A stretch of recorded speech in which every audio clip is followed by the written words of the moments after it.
You all, I have already gone and done it this time. I really have. Welcome to Calming the Chaos, living simple and all the good things. Hello and welcome to my channel, Calming the Chaos. I'm Chaos. My real name's Sandra. Chaos is like a moniker. But anyway, I welcome you to my channel. And so you may be asking yourself, all right, you've got me interested. What have you gone and done this time? Well, I'm one of those women that likes to frequently move furniture around. And I don't want to ask for help because when I'm in the mood to do it, I want it done then. And I don't want to wait around for somebody to help me. And that's where the problem occurred. This was Monday. Yeah. So I'll turn the camera around and show you what I was moving on. So I had this heavy TV stand, entertainment center. I'm not sure the correct word for it. But this thing is solid wood. There's my junk. I say this thing weighs every bit of 400 or 500 pounds. But I had it in the kitchen. And I was using it for like a coffee bar. And it worked really well in there. And what I also really loved about it, I know it may seem odd putting it in the kitchen, but it come in very handy for storing like casserole dishes and different things like that.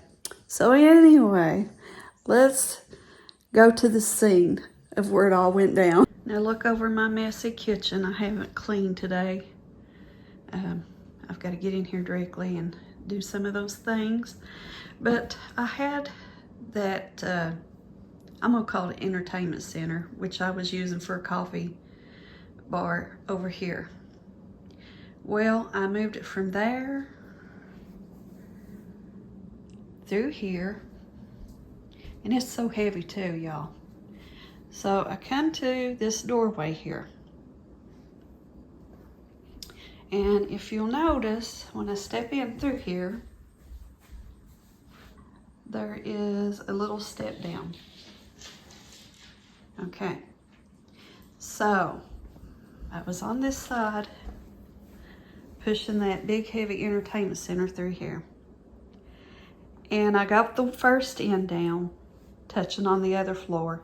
So this back side was still up in the air. But instead of watching and making sure that I had it even across when I went to push it through the doorway there, it was like at an angle. So, needless to say, it dropped down off this step. And the bad thing it was, I wasn't wearing my shoes. And my toe stuck over this part just a little bit. Anyway, it caught my whole part of my foot. I'll show you a picture here in a minute. And I knew as soon as I done it, I had broke my toe. And honestly, I thought I had cut my toe off. I had to walk it off, you know. It hurt. I felt stupid more than anything. But I went ahead and moved my cabinet over here where I wanted it. I didn't take time to slow down and look at it or nothing. I had socks on, so I couldn't immediately see the damage done. But I went ahead and got my cabinet put over here in front of the TV where I wanted it. And I walked around for maybe a couple minutes. I knew as soon as I sat down and took off my sock and had to look at it, that's when it would set in on me. So I don't know if it was like a little bit of shock was kindly protecting me from the pain. But y'all, once I sat down and took that sock off, I was afraid really what I was going to see. But it didn't break my toe off. It just felt like it. That, when I visually seen it, seemed like that's when I felt the pain. So yeah, my son's got a saying, what is it? He says, play stupid games, win stupid prizes. And that was one of those situations. So I'm going to give you a trigger warning here. Now's your warning. I'm going to show you a picture of my foot. And I will only keep it up there for a few seconds. So if you're a little squeamish or don't want to see it, you might want to fast forward just a little bit. So here it is. I'm on day 3. Let me see, Monday, Tuesday, Wednesday. No, today's day 4. This is Thursday, so day 4 after the initial incident, and it looks rough. I kind of skinned the hide in a downward motion whenever I went to get the cabinet off my foot. And that's what broke the skin and made it look so bad. So I knew there was nothing that they could do about it at the doctor. And I pretty well knew without being told that it was broke. But being diabetic, you don't mess around with your feet.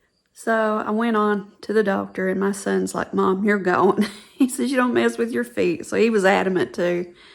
And I didn't want my husband to be upset with me because I didn't go to the doctor. So that's the 2 main things that spur me on.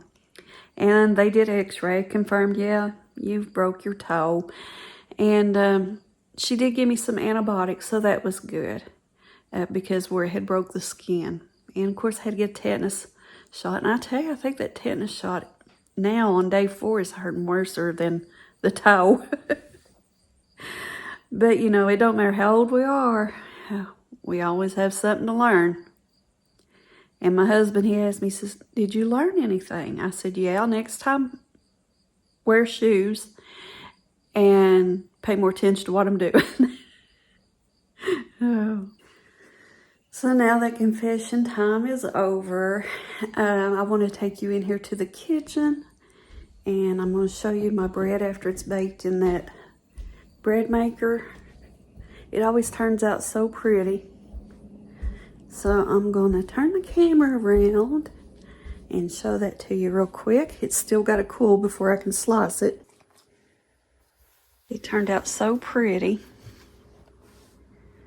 It's lightly brown. You can select on here the darkness you want it. Maybe it's down here at the bottom. I can't see without my glasses on, but it'll give you the option to select how dark you want it. But I usually go for a medium darkness.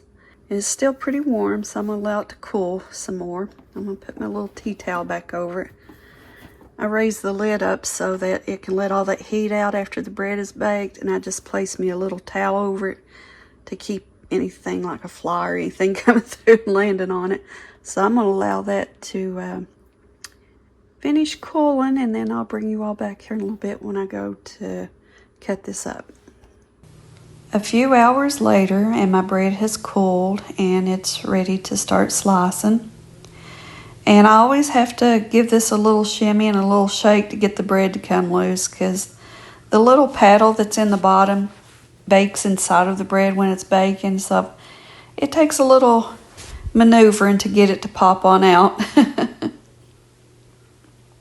Here's a little Bible verse for you all, since I'm working with bread, and I thought you might enjoy it. So since this bread comes out in such a big square lump, I like to cut mine down into halves, and it just makes it more easier and manageable to slice up into slices.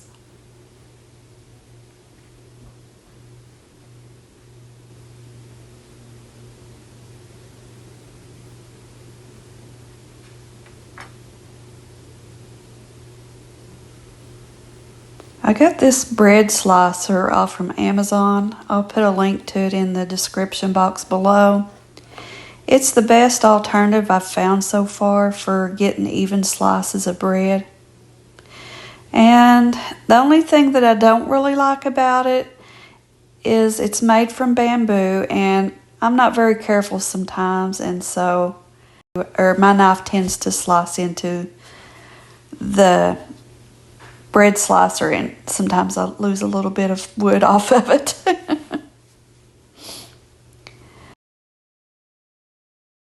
So I've got my bread all sliced up, and I have this little container that I got from Amazon as well. I'll link it too. I love the type of lid that's on these. They're like a lock and tight, I believe is how they describe them. And you know, with fresh baked bread, you've got to try a piece right off the bat. So I'm using this pumpkin spice cream cheese spread that I found at Aldi's. It's so delicious. Well, that's all I have for today's video. I hope you've enjoyed watching. Be sure to hit the subscribe button if you haven't already. Thank you for watching my video, and I'll catch you guys in the next one.